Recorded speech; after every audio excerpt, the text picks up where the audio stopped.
The New York Islanders squander away a chance to get back into the playoff race by dropping a very sleepy 3-2 game to the Pittsburgh Penguins. Looked like completely two different teams from what I saw last night from the Islanders tonight. Took them 53 minutes to wake up and finally join the game. And pretty much the Islanders got what they deserved. They deserved the loss, and that's what they got. Just a horrible game by the Islanders for a team that should be probably playing desperate hockey right now, but they aren't. And they did last night. They did against Toronto, but if you're not going to do it on consistent effort, it's just not going to matter. We needed to sweep this weekend series to get right back into the race before we even hit the halfway season. We needed to be right there, but now it's not like we're out of it, but we're gonna have to climb up. We're 4 points behind Pittsburgh now, and guess what? Pittsburgh holds the last playoff spot, so that was a huge game for us. And I know people say, "Well, it's tough to win back to backs," and it is. It's difficult, but you take a team like Montreal, who just passed us. They played Tampa and Florida back to back this weekend, and they won them both. So for us to expect to win two against Pittsburgh shouldn't be a Herculean task of any sort. I had nothing but disappointment in the Islanders today. I didn't like the way the lines were set up still. There was a lot of things to dislike about this game. A lot of guys who were good last game, last night, were not tonight. Like there was a noticeable drop off in some players. And it was just unacceptable, just absolutely unacceptable by the Islanders. So let's get to the game here. We're behind the eight ball early as Anthony Beauvillier scores from Bunting and I can't see who that is. Grzelcyk, Bunting and Grzelcyk getting the assists on this. And when Beauvillier scored that goal, I thought, what a bad coaching error it was last game by Mike Sullivan. Bo had only played 3 minutes in the first two periods in last night's game, only 3 minutes of ice time. I don't know if Sullivan got the memo, but all returning New York Islander players always score against us if you play them. So Anthony gets the ice time tonight, and sure enough, puts us up 1-0. And it's disheartening because we're just it could be worse than 1-0. And that's how bad the Islanders are playing. Just no life at all from them. And before you know it, we're going to the second period and we're going to go to the same old song and dance. We're going to go to our PK. Michael Bunting's going to score from Crosby and Tomasino. And now we're down 2-0. And at this point, it's looking bleak because it's halfway through the second and we're down 2-0. There is zero life coming from the Islanders in this game. Zero life coming from them. And of course, the PK lets us down tremendously. Just like it does every game. It's guaranteed to give up 1 to 2 power play goals a game. It doesn't matter how good the Islanders are. It doesn't matter how well we play 5-on-5. Not that we did today, but there's lots of games where we do play well 5-on-5. It just doesn't matter. If our specialty teams are going to stink this bad, no team can overcome 32nd and 32nd in the PK and the power play. You just can't. You just can't. And it's killed us more than one game this year. It's won us one game. I think our specialty teams won us one game, maybe two, but we've certainly lost a lot more than two games because of our specialty teams. And if we don't solve this soon, we're not going to the playoffs this year. We got away with it last year because we weren't 32nd in both categories. We still weren't good, but we weren't 32nd in both categories, and that's why we were able to make it. So, after two periods of play, we're down 2-0. There's just no life in the Islanders, and I'm not expecting much in the third period from them either. However, and pretty much what I expected doesn't happen. And off to the power play go the Penguins again. When normally the team that is losing always gets the penalty in the third period, but not tonight. They decided to give it to Pittsburgh, and Tomasino is going to score a second power play goal for the Penguins. Big surprise there, and it's 3-0 in the third period, and the game is all but pretty much lost at this point. However, with 7 minutes in the game, 7 minutes left in the game, The Islanders decide to wake up and play the last 7 minutes. So I should give them credit for the last 3 minutes of the second period where they woke up for 3 minutes, but then went back to sleep for 13 minutes of the third, and then re-woke up with 7 minutes left. And Anders Lee just doing his thing, getting his 16th goal of the year from Romanov. Patrick pulling his goaltender with 7 minutes left. Typical move by Patrick, and all of a sudden it's 3-1. Doesn't get me very excited at all, but all of a sudden that play just turned the turned the energy level up on the Islanders, and we were going to dominate the next 7 minutes of the game, and put the goaltender back in, but then found another opportunity time to do it, and we scored a second goal, and it's 3-2 Islanders. We still got over 3 minutes left to try and tie this game. Is it possible that we could score three with the goaltender pulled? Not probable, but hey, they didn't even give one up. Playing all that time on 6-on-5, we didn't give up a goal, and we scored two. So Anders gets his second of the game. I'm not so sure this one is going to stay to Anders' credit, but if it does, it's his 17th goal of the year, which is absolutely amazing for Anders Lee. I really think this goal is going to go to Bo Horvat from Pulock. But we shall see. Maybe I just didn't see it right on the TV. So great job by Anders either way, getting in front of the net. He was all part of what was happening there. I thought it went off the defenseman that was guarding Anders, but could be wrong. Could be wrong. So anyway, now they've fully sucked me in. They've fully sucked me in, and I'm thinking to myself, okay, maybe just maybe we could do this. But then I'm thinking to myself, well, if we pull the goaltender for a third time, they'll probably score in 5 seconds. But that didn't happen. The Islanders got the pressure up and made it pretty exciting at the end, but not good enough. Not good enough. It was nice that I didn't fully waste 2.5 hours of my day watching this game, but it was nice to see a little bit of life. But we got what we deserved. We deserved the loss, and that's exactly what we got. So, with saying that, let's get into the players' stats for the game, and let's talk about Siplikov.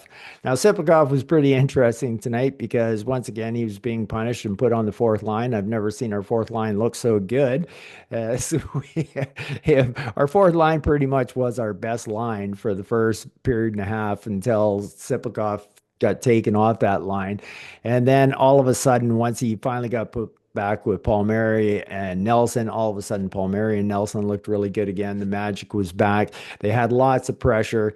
They were basically being put out there every second shift, and they looked really good. And I hope for our sake that Patrick will keep them together. So really super game by Max, and he only played 12 minutes, but the way he shields the puck is something to watch. Like, he is one big man, and he is tough to get that puck, and he certainly knows how to protect it. That's for sure. Simon Holmstrom, he was a -1 today in 50 minutes of ice time, but the worst thing about that is that Holmstrom went off with an injury, so we don't know how bad he's going to be, and we know what that means. That could mean the return of Matt Martin, which is not good for this team. So Simon, get better. Like, I hope it's just a minor injury. Anthony Duclair, I thought, was definitely one of the best Islanders out there today. He's definitely shaking the rust off. His speed was very noticeable out there today, making lots of good moves. He got 60 minutes of ice time. That's one up from last night, and looked really well. Really did. Matt Barzell, pretty unnoticeable tonight, especially if you compare it to last night's game. Matt got 20 minutes of ice, 20 minutes, 20 and a half minutes of ice time tonight. He was a +2. The +2 would come from those 6-on-5s. And don't forget, two of our goals were on the penalty kill. So there's no plus minus given away for those. So we have Islanders ending up with pluses tonight instead of minuses. Holmstrom, I think, is our only minus tonight. I could be wrong. No, it looks like Cizikas was as well. And Mayfield and George. But hope you get better, Simon. We need you, that's for sure. Uh, Okay, or I was talking about Barzell. So let's go to Bo Horvat. I didn't think Horvat, he was the same as Matt. They both looked super last night and they both looked totally unengaged tonight. They just didn't have the stuff. They didn't show up for the game. So not a good game for Bo, even though he picked up a helper on one of those 6-on-5 goals. Hudson Bashing, I thought he played really well when Siplikov was on their line. Once Siplikov left, the fourth line got hemmed in twice for over 1 minute extended shifts, which was not good. But somehow the fourth line escaped with a even today, so that's all we ask of them. Paul Murray, I didn't think he had the best of games until Siplikov showed up in the third period, as I've been saying for quite some time now that Sipakov is the engine that makes the car run. It's just amazing how much impact he has on each line. And all of a sudden, with 18 minutes of ice time, the last 5 minutes of ice time he had with Sipakov, he finally looked good. Anders Lee, what can you say? Like I said, I don't think the second goal is going to hold up, but as of right now, he had another two-goal night. That's back-to-back two-goal nights. He's plus two. He's got 17 goals, did that 19 minutes of ice time. You cannot ask for any more out of Anders Lee than what Anders Lee has been given this team this year. Brock Nelson, I thought the same thing. I thought he kind of woke up in the third period just a tad, and most of his waking up was, like I said, all in the third period. And I once again will credit it all to Siplikov. And I know it sounds like I'm beating the same drum over and over and over, but I can't ignore what my eyes are seeing. I hate to keep raving about Sipakov, especially when his stats aren't that great. But you take a look at every line that guy goes on, they get instantly better because of him. He makes players around him better. And if he's not racking up the points, at least they are. So it is uber important to me that Sipakov stay with Palmieri and Nelson for the rest of the season. I seriously mean it, and I hope to see next game that I and it's time to put Horvat and Duclair together, and hopefully maybe with having to be forcing Martin into the lineup, that'll keep Casey on the fourth line, but. Uh, we shall see. We shall see. Like I haven't been really impressed with the line juggling by Patrick so far. I think we're in too much of a desperation mode to be experimenting around with lines. Let's go with what we know works. And I know that that line works. So let's go with it. Kyle McLean, I thought had another good night, especially once again when Sipakov was there. But even when Sipakov left, Kyle was definitely engaged in the play and was using his wheels. So pretty happy with Kyle McLean in his last 5 to 7 games compared to what we were getting out of him before that. And Kyle obviously went across the board with an even as well as the whole fourth line did. Pajot, I thought was awesome in the dot tonight, and that's basically the only thing that Pager got tonight was a plus two, but the plus two is a big part on him with the face-off wins on the 6-on-5s to make that happen. So he basically did his job in 7 minutes, but just like every other Islander, with the exception of maybe Duclair and Hogberg, uh, only played the last 7 minutes. We really only had two Islanders play the full 60s tonight. Casey Cizikas, same thing. I thought his game was down. He was a -1 tonight. His ice time was low, and he still pulls off a -1 on us. Like I said, only four players with a minus tonight, and he's one of them. And that just seems to be a constant trend with Casey this year. So that is not good for us. So as you can tell, the forwards were nothing to talk about, and the defense weren't much better. Adam Pelech, oh my gosh.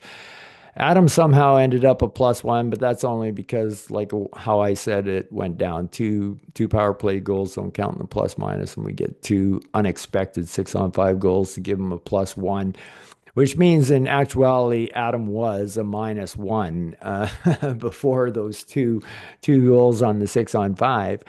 And it just it was just giveaway after giveaway, fumble after fumble. It's just not the Adam Pelech that we're used to seeing. Yes, he did get 3 shots off tonight, but he is certainly not helping this team at all right now on the defensive side of the puck.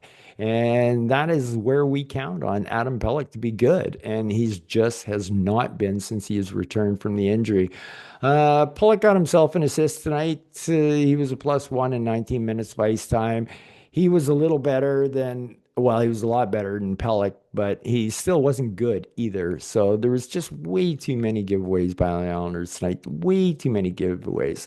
Noah Dobson, out of our defensemen, probably wasn't the worst. He was a +1, got 2 minutes in penalties, but he did get 6 shots on net. So he was doing his thing of what he's supposed to do on the offensive side of the puck. And then we had Mayfield, who went a -1 tonight, which is uncharacteristic for him in 13 minutes and 41 seconds of ice time because he is our plus minus leader.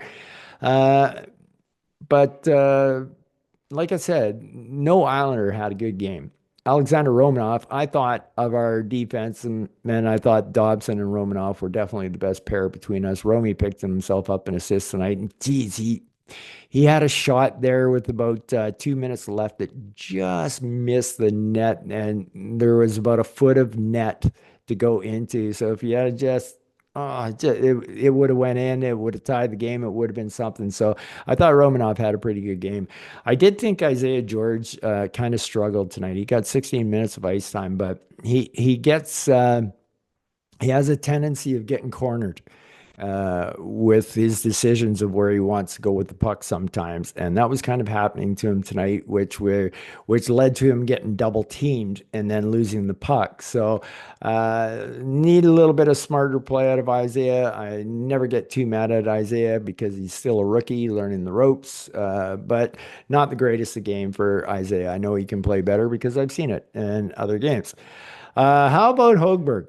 I have a hard time saying Hochberg because I have a friend and he has the same name, but they go Hoberg. They just leave the G silent. So for me to say Hogberg is a little difficult at time, but wow, what a game by Hogberg. He was definitely the best Islander on the night, stopping 38 of 41 shots.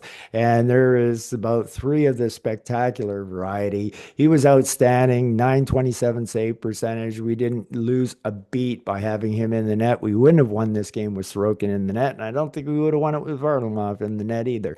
So he did not hurt us the least. If anything, he helped keep us in the game. So, I mean, he gives up 2 power play goals where, well, none of the goals did he have a chance on, really. So, really good game by Marcus. He should be very happy with what he did tonight. And I got to think that kind of will ease Patrick's mind on playing him. Like I said, this guy has just had a solid season for us. He hasn't had much game time action, but in the preseason, he was outstanding. And then in his 2 relief appearances, he was outstanding, not giving up a goal in 2 third period appearances.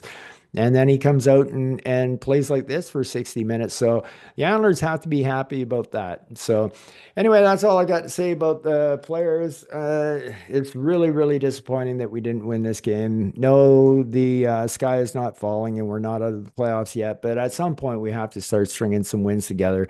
And knowing that we have to play Toronto twice in the next 2 games is not exactly a thrilling proposition, which is why it made it important for us to sweep this. But you know what? Who knows what will happen? It seems lately the Islanders have been beating the good teams and have more hard time against the weaker teams. So we'll see how it goes. I still think the Islanders, if they play how they want to play, they could actually win both games against Toronto right now. And Toronto's struggling. No Matthews. Who knows? He might be back for our games, but as of right now, I mean, they're having to play Matt Murray. And they're struggling when Matt Murray's in there, and they don't know what they're going to get out of Wall. One game to the next, is he going to be really good, really bad? So we will have our chances. This is probably one of the better times of the year to hit the Leafs, especially if Matthews doesn't make it back into the games for against the Islanders. So Very disappointing loss by the Islanders tonight, but it is what it is, and we just got to forget it and go and win the next game against Toronto Maple Leafs. Anyway, we're still in the holiday season here. I hope everybody's having a good time. New Year's Eve's coming up. Happy New Year's to everybody. Have a good one. I hope all you guys and girls out there take care and peace out.